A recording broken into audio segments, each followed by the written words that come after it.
Di akhir hayatnya itu sering ngendikan tentang al-fitan, tentang tragedi utawi prahareng. Itu banyak riwayat yang bahkan Nabi itu pernah ngendikan, saya dan kejayaan Islam itu hanya berumur 36 tahun. Itu sampai menghitung periode 36 tahun. Juga banyak riwayat yang bahkan secara detail saya mencium turba, di mana nanti cucuku terbunuh di situ. Apa kamu gelisah Muhammad? Iya. Kata Jibril, jika kamu mau, saya tunjukkan di tanah mana nanti cucumu akan dibantai. Itu riwayat jauh sebelum Said Husain dibantai di Karbala. Termasuk riwayat-riwayat yang se-ekstrim ini. Jadi ini kan terus ngaji kalau tinggi-tinggi bahwa nanti pada akhirnya sing mubun rokok itu rawung dolim tok, termasuk kita-kita sing soleh. Jadi sempat masuk swarga.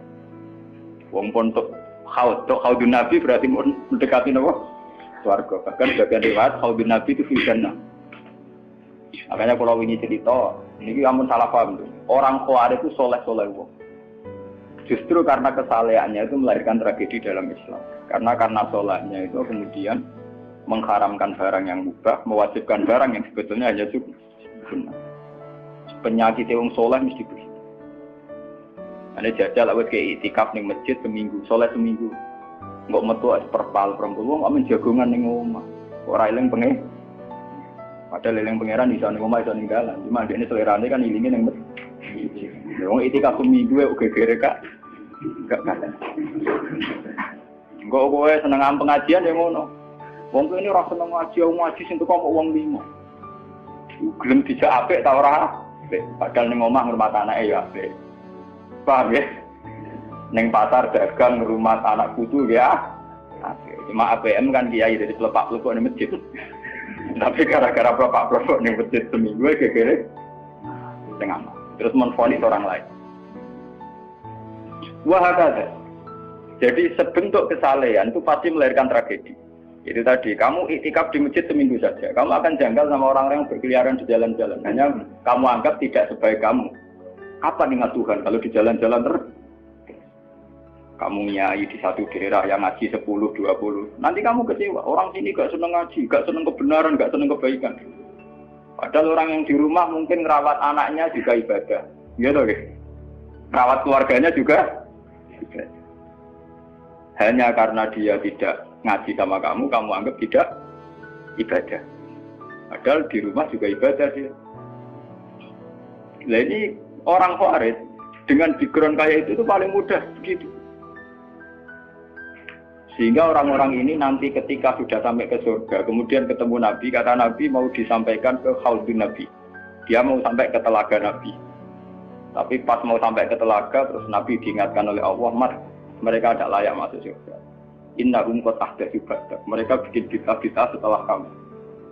Tapi itu umatku ya Allah, saya kenal mereka kenal saya. Ya, tapi sukon itu harus dijauhkan dari surga.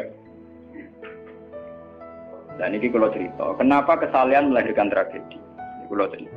Dalam semua sejarah dunia, selalu tragedi itu dimulai dari kesalehan. Ya, mun belo sing terlambat ben sampean ngaji sing. Semua tragedi dunia itu dimulai dari kesalehan. Paling enggak klaim kesalehan. Ya, paling enggak klaim apa? Kesalehan. Karena semua sebentuk kesalehan atas nama agama tentu langsung dikaitkan dengan Allah. Bertautan dengan hukum Allah. Kalau sudah kamu yakini itu hukum Allah, tentu kamu dengan mudah akan menghukumi kafir siapa saja yang menentang. Karena kamu anggap melecehkan hukum Allah. Akhir dari itu tentu kamu akan tahlilud dam. Nak ngono wong iku halal darah. Ini rungokno tenan. Karena setiap pelanggaran atas nama agama tentu dianggap melanggar hukum Allah. Jika orang yang klaim demikian kan mudah mengkafirkan orang lain karena dianggap wani pangeran. Paham ya?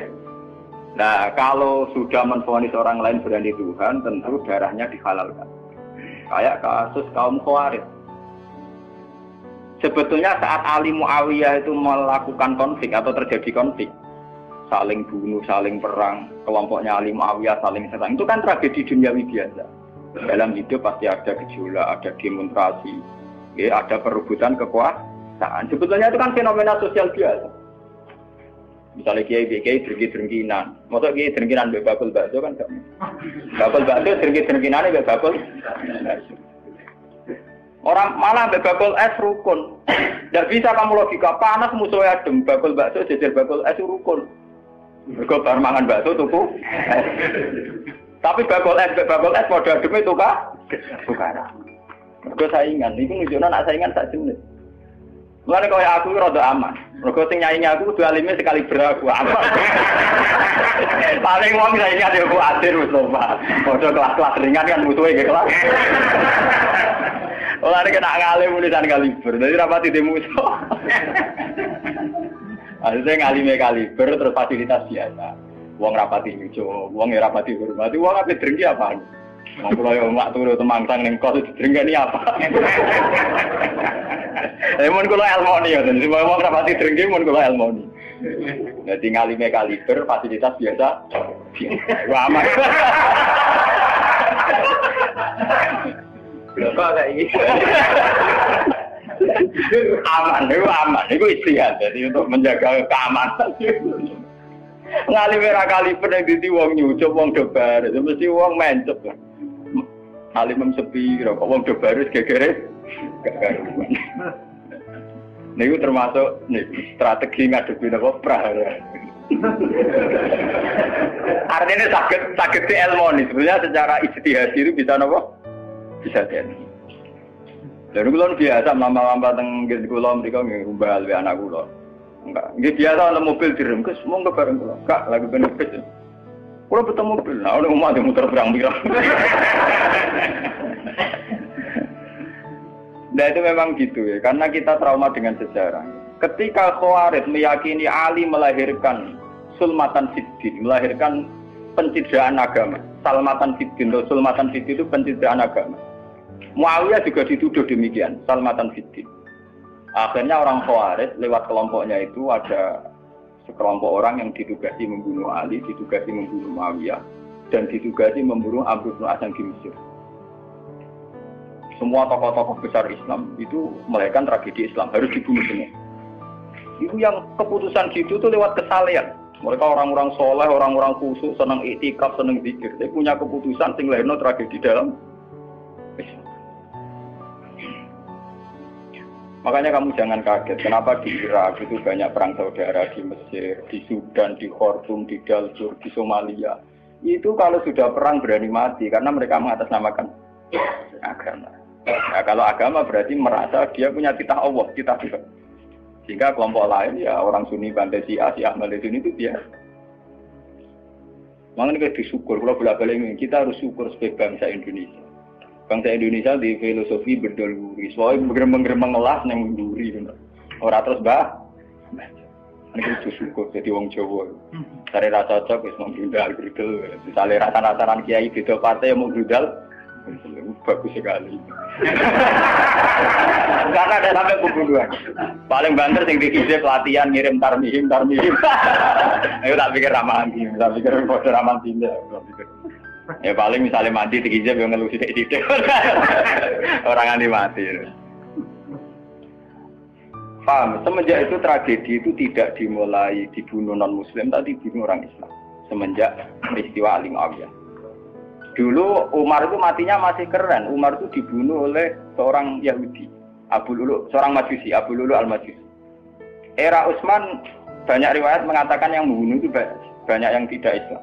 Tapi era Ali, Muawiyah sampai Said Husain itu yang membunuh orang Islam semua. Bahkan sulahahum, orang-orang yang kategorinya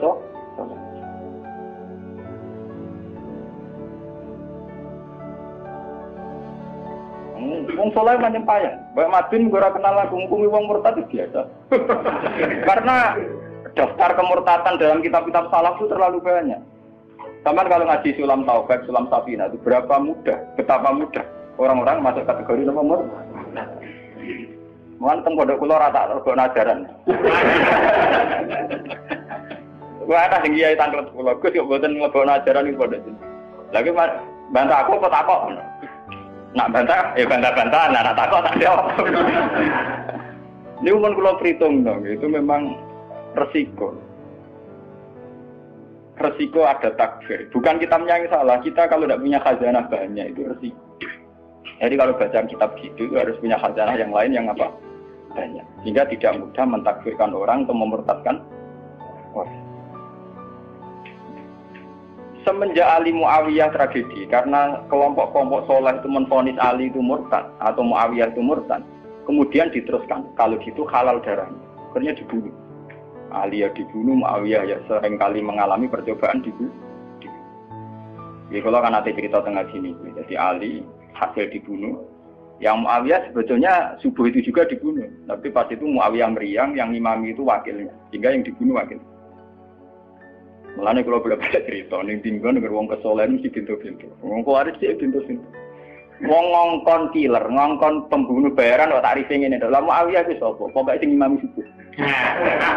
Ora disifati ciri-ciri spesifik mboten. Pokoke sing imami subuh. Lah Muawiyah subuh pria. Wong wong imam ya dipateni. Wong apa jenenge? Apa itu istilahnya tugas-tugas yang super bahaya kok tarifnya pokoknya sing subuh. Wah kemproh. Wara ini sing piye kotak ta piye ta ngene sing piye. Kok model polisi itu sekitar. Ora tarifnya pokoknya sing imami. Imami ya meriah. Nasibe apik. Jadi ora pembunuh profesional. Walhasil semenjak itu tragedi dimulai dari takfir. Setelah itu ada era Muawiyah punya anak Yazid. Yazid ada isu dia seneng nyabu, seneng ngeflek. Dia orang yang nakal saat jadi pemimpin. Orang Islam sholat tersinggung. Wong kok dipimpin wong dolim. Orang Islam ekstrem wong kok dipimpin wong ra sholat, wong ra bener kok mimpin wong bener. Akhirnya Madinah bergejolak. Madinah bergejolak ini kemudian banyak yang merokokasi Said Husain supaya ngambil alih kepemimpinan sinten. Sampai nak cerita di tragedi kesalahan. Walhasil Said Husain akhirnya lewat bantuan orang-orang Kufah. Orang Kufah itu saat ini dari wilayah Irak. Ya. Jadi kayak Kufah, Asfahan, terus Nahawandi itu ikut wilayah Irak. Ketika Irak pecah dengan Iran, ikut wilayah apa? Iran. Dulu yang situ semua itu namanya orang dulu kalau bilang Kufah sama Basra. Gitu, makanya kalau di kitab-kitab Nahwu semua kitab salaf kalau bahasakan kawasan itu kalau ada kawasan Kufah ya apa? Sekarang di bahasa internasional lebih dikenal Irak semua, tapi kalau dulu orang bilang itu Kufah, Basra, Nahawandu, Asbahan, Khurasan. Itu kan di kawasan itu. Dan Rosamban. Orang-orang Kufah datang ke Madinah. Ya Husain, karena yang dituduh zalim, kita yang nanti di Kufah siap membeat jenengan jadi khalifah, siap dukung jenengan jadi apa? Khalifah. Ini ku mengkudeta kepemimpinan ya. Yazid. Said Husain sebagai orang junior, beliau konsultasi sama Sayyid Ibn Abbas. Ibn Abbas itu pernah paman, karena Ibn Abbas itu misananya Nabi. Ya, Ibn Abbas itu kan misananya sinten Nabi. Beliau itu sugeng nanti era Sayyid Husain ya. Ibn Abbas sugeng nanti era Sayyid Husain. Ketika Sayyid Husain konsultasi sama Ibn Abbas, dihentikan ini. Yabna ammi al-Kufah la tafi. Sopo sing ape dukung kowe? Tiang Kufah ya mi, wong Kufah atau jujur. Wong Kufah itu bulat gak welet. Al Kufah lah tahu, wong Kufah nak janji atau nepat. Dulu kayak kawasan Kufah ini sampai pulau cerita sejarah, bin zaman roh. Kan tiap daerah kan terkenalan dewe-dewe. Ono daerah terkenal bedol guri, ono daerah terkenal badoan. Ibu tenan borat tiap daerah kan terkenalan dewe-dewe. Yang repot terkenal bedol duri, yang terkenal kayak Madura, Baso, yang terkenal daerah, oh daerah kono wah medit kabel. Nak kawin nang Sunda, wah wani wong lanang, kan tiap daerah dia terkenalan sendiri-sendiri. Paham ya? Karena perilaku budaya orang mesti diciri. Nah, itu di era itu, Kufah itu punya ciri khas al-Kufah la tafi. Wong Kufah mesti ora ju, tenang. Walhasil akhirnya Said Husain minta maklum ya, minta supaya dimaklumi. Ya Ami, saya ini sudah bertekad untuk menuruti permintaan orang-orang Kufah. Jadi meskipun paman saya melarang, saya tetap berangkat. Kata Ibn Abbas, ya sudah kalau itu jadi keputusan kamu. Mulane Said Husain terkenal Said sing brengkel. Mulane kena dititeni. Said sing turunan Husain, ini rata-rata brengkel-brengkel. Nggih, kados orang Iran itu rata-rata Sayyidnya Husain. Kados Abdul Qadir, kados Sayyid Muhammad itu Al-Hasan. Makanya kalau Sayyid Muhammad itu Al-Hasan rata-rata karena Sayyid Hasan dulu itu yang punya keputusan amul istima. Jadi tidak mau perang. Sehingga era Sayyid Hasan yang dikatakan amul istima. Tahun bersatunya umat. Era Husain betul. Walhasil wala-wala cerita Sayyid Husain kersok dibawa orang Kufah menuju Irak. Pas sampai Karbala. Sayyid Husain bilang gini sama pengawal-pengawalnya, ini sampai mana? Ini Karbala ya Husain. Saya Husain hadihi karobun wabala. Ini karobun, kesusahan wabalaun dan tragedi ujian. Delalah pasukan yang dikirim Yazid bunuh Sayyid Husain ya pasti mudik. Dan itu yang diperingati orang Syiah di 10 Muharram, yang disebut tragedi Karbala. Makanya bendera-bendera Syiah itu tulisannya ya Husain, karena orang Syiah meringati hari meninggalnya Husain itu jadi hari suci betul. Dari besarnya orang Syiah itu hari tragedi Kabupaten Sinten Husain, yaitu di Karbala. Nah kemudian versi cerita itu bulat. Kalau versi Sunni, karena sini model Kiai Indonesia, model versi Husnudzon, itu jari ini pengawalnya Muawiyah itu tidak disuruh bunuh, disuruh konsultasi saja. Cuma mereka overacting bunuh. Sehingga dalam keyakinan Sunni bahwa Yazid itu tidak dosa-dosa amat karena tidak nyuruh nama. Tapi nak cara Syiah, nyatane mata ini kok dikelah-kelah, mata ini ya mata. Wah semenjak itu lahirlah kelompok Syiah besar-besar. Siapa yang berbau Yazid, berbau Umayyah harus dibunuh. Kemudian dendam ini dijilmakan menjadi kelompok besar di dunia, ini Syiah. Nanti sama. Syiah itu nak muji-muji kaya-kaya agama itu dimulai Husain. Yes. Wes ngono Husain delalah bin Ali. Di Nabi Muhammad, idola sentrale Ali, terus yang dianggap kesatria prajurit nopo Husain. Sehingga agama versi Syiah itu ya 3 itu, Muhammad, Husain, Ali.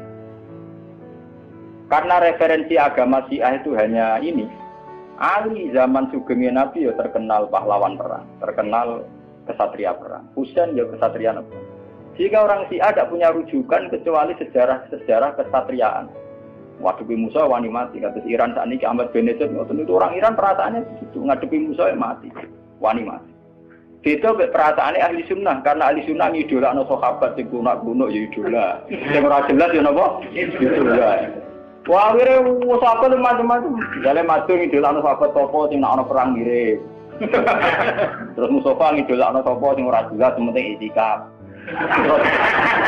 Itu kelebihannya Sunni karena ngakui semua sahabat jika perilakunya variasinya banyak. Lho tenan iku boten kuyon niku. Karena variasi idolanya napa? Banyak. Jika orang Sunni bentuke beda-beda. Mungkin dak kebetulan. Mungkin dak kemana sing ngene. Oh pengamat itu ngamati salat ngono paling pusing. Kok ono sing standar. Salate Muhammadiyah, PKS, Salafim di standar. Carane ngono pusing. Dia ini terkenal alim. Allahu Akbar. Ono sing waswas, Allahu Akbar. Allah.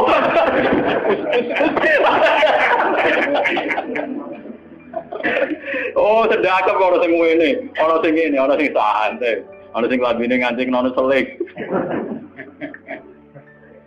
Karena orang Sunni terlalu banyak tokoh idola. Karena keyakinan Sunni semua sahabat itu layak diikuti. Iku mbok barokah bolak nak keyakinan wong Sunni iku semua sahabat layak napa?